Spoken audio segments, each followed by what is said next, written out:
नमस्कार। SPT news में आपका स्वागत है। पेश है 3 मई सोमवार सुबह 6:15 बजे राजस्थान की बड़ी खबरें। मुख्यमंत्री अशोक गहलोत ने सोशल मीडिया के जरिए रविवार को कहा कि राजस्थान में कोरोना संक्रमितों की संख्या के अनुपात में ऑक्सीजन की कमी है। प्रदेश भाजपा के नेताओं ने भी इस बात को माना है कि केंद्र सरकार से प्रदेश को पर्याप्त मात्रा में ऑक्सीजन नहीं मिल रही है। गहलोत ने नेता प्रतिपक्ष, उपनेता प्रतिपक्ष, भाजपा प्रदेश अध्यक्ष एवं प्रदेश के सभी सांसदों से अपील की कि वे केंद्रीय गृह मंत्री अमित शाह, स्वास्थ्य मंत्री हर्षवर्धन, फार्मास्यूटिकल मंत्री मनसुख मांडविया एवं भाजपा अध्यक्ष जेपी नड्डा से बात कर प्रदेश की ऑक्सीजन और दवाइयों का आवंटन बढ़ाने की मांग करें। राजस्थान की 3 सीटों पर हुए उपचुनाव में 2 सीटों पर भाजपा को हार का सामना करना पड़ा है। इन सीटों पर हार के लिए पार्टी में चल रही गुटबाजी और बड़े नेताओं की चुनाव प्रचार से दूरी को वजह माना जा रहा है। सवाल उठने लगे हैं कि जब राष्ट्रीय अध्यक्ष जेपी नड्डा जयपुर आकर एकजुटता का संदेश देकर गए तो फिर पार्टी ने एकजुट होकर चुनाव क्यों नहीं लड़ा। सवाल ये भी कि जब स्टार प्रचारक भी बनाए गए तो आखिर ये चुनाव प्रचार में गए क्यों नहीं। तीनों सीटों की बात की जाए तो नामांकन वाले दिन प्रभारी, केंद्रीय मंत्री, सांसद सभी जुटे, लेकिन बाद में ज्यादातर नेताओं की चुनाव प्रचार से दूरी साफ नजर आई। जोधपुर शहर के प्रमुख दूध चौहटों में सुबह शाम करीब 50 से 60 हजार लीटर बिकने वाली दूध की खपत लगातार आधी से भी कम होने के कारण दूध अब मिनरल वाटर बोतल के भाव में बिकने लगा है। लॉकडाउन में मिठाई की दुकानें, पर्यटन व्यवसाय, चाय की होटलें, लस्सी, आइसक्रीम, रेस्टोरेंट सभी बंद होने की वजह से दूध की मांग नहीं के बराबर है। सावों के सीजन के बावजूद कोविड गाइडलाइन के कारण सीमित सदस्यों की अनिवार्यता के चलते किसी तरह की मांग नहीं है। यही कारण है पिछले एक माह से 32 से 33 रुपए लीटर बिकने वाला दूध अब 25 रुपए तक बिकने लगा है। कोरोना महामारी में सरकार को ऑक्सीजन उपलब्ध कराने के लिए काफी चुनौतियों का सामना करना पड़ रहा है। रोजाना कोरोना से स्थिति बिगड़ती जा रही है। मरीजों तक ऑक्सीजन पहुंचने के लिए सरकार के पास टैंकर भी नहीं है। आखिरकार बिना संसाधनों के मरीजों को ऑक्सीजन कैसे मिलेगी। चिकित्सा मंत्री डॉक्टर रघु शर्मा ने कहा कि कोरोना महामारी के संकट के समय सरकार जीवन रक्षा के लिए हर संभव प्रयास कर रही है। केंद्र सरकार ने सुप्रीम कोर्ट के समक्ष तथ्य प्रस्तुत कर कहा कि देश में 2416 क्रायोजेनिक टैंकर उपलब्ध हैं। राजस्थान के पास मात्र 25 टैंकर ही हैं। इनमें से केवल 23 टैंकर ही चल रहे हैं। इस हिसाब से राजस्थान के पास देश के कुल टैंकरों का केवल 1% ही उपलब्ध है। मुख्यमंत्री अशोक गहलोत के जन्म दिवस की पूर्व संध्या पर रविवार को महायज्ञ किया गया। यज्ञ में अशोक गहलोत व सुनीता गहलोत के स्वास्थ्य लाभ की कामना की गई।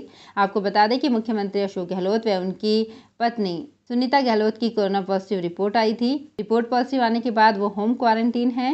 राजस्थान प्रदेश कांग्रेस ओबीसी विभाग के संयोजक एवं अन्य पिछड़ा वर्ग सर्व समाज संगठन के अध्यक्ष राजेंद्र सेन ने कहा कि महायज्ञ में दुर्गा चालीसा का जाप कर दोनों के दीर्घायु की मंगल कामना की गई।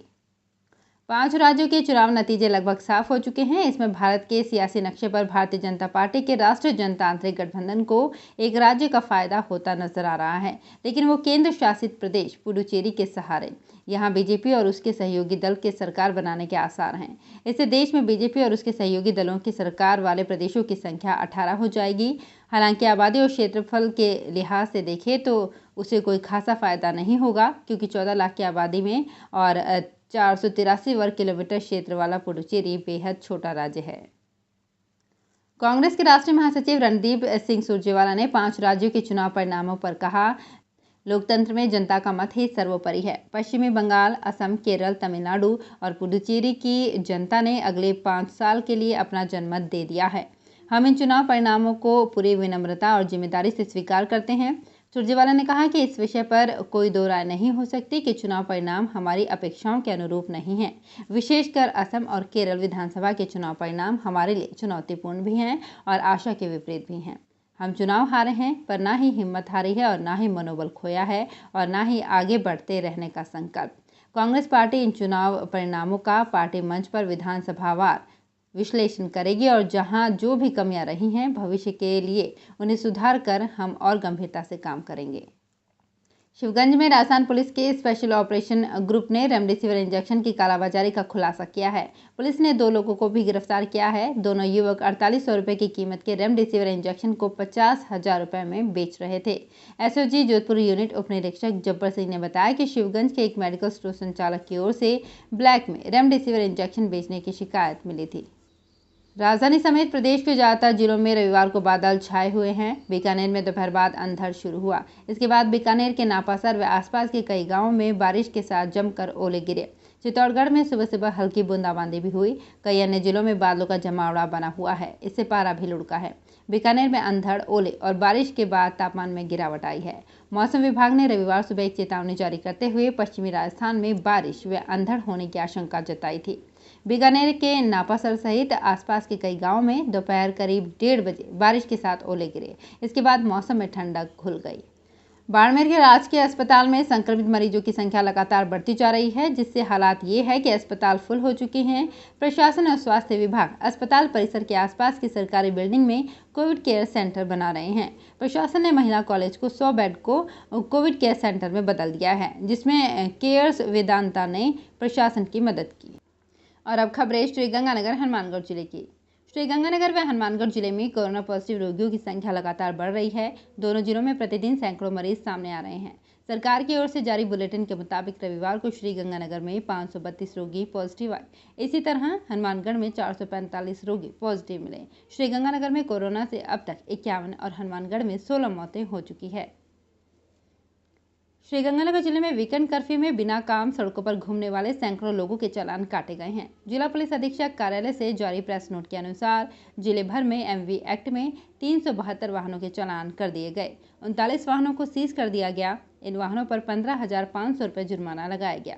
इसी तरह मास्क का उपयोग नहीं करने, सोशल डिस्टेंसिंग की पालना नहीं करने पर जिले भर में 472 चालान काटकर 1,02,400 रुपये जुर्माना वसूला गया। हनुमानगढ़ के जिला कलेक्टर नथमल डिडेल ने संगरिया एसडीएम कार्यालय में ब्लॉक स्तरीय अधिकारियों की बैठक ली।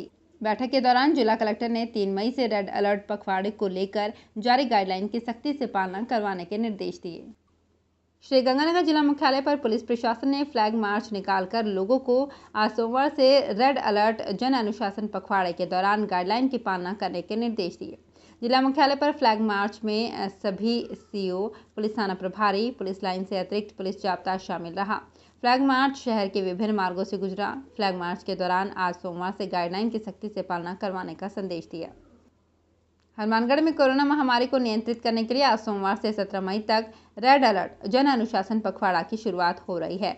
इसी के मद्देनजर पुलिस व प्रशासन के अधिकारियों ने शहर में फ्लैग मार्च निकाला। फ्लैग मार्च में जिला कलेक्टर नथमल डिडेल और जिला पुलिस अधीक्षक प्रीति जैन सहित सभी पुलिस उप अधीक्षक, थाना प्रभारी व भारी पुलिस बल शामिल था। श्रीगंगानगर जिला मुख्यालय पर दमकल की गाड़ी ने शहर के अनेक हिस्सों में कोरोना संक्रमण की रोकथाम के लिए हाइपोक्लोराइड दवा का छिड़काव किया। अग्निशमन अधिकारी गौतम ने बताया कि वार्ड नंबर 5 में प्रत्येक गली में दवा का छिड़काव किया गया है। एक घर के आगे छिड़काव करके कोरोना संक्रमण को नियंत्रित करने का प्रयास किया गया है। तो फिलहाल इस बुलेटिन में इतना ही। फिर हाजिर होंगे कुछ और बड़ी खबरों के साथ। एसबीटी न्यूज के और भी वीडियोस को देखने के लिए हमारे चैनल को सब्सक्राइब करें और नोटिफिकेशन पाने के लिए बेल आइकन को प्रेस करें।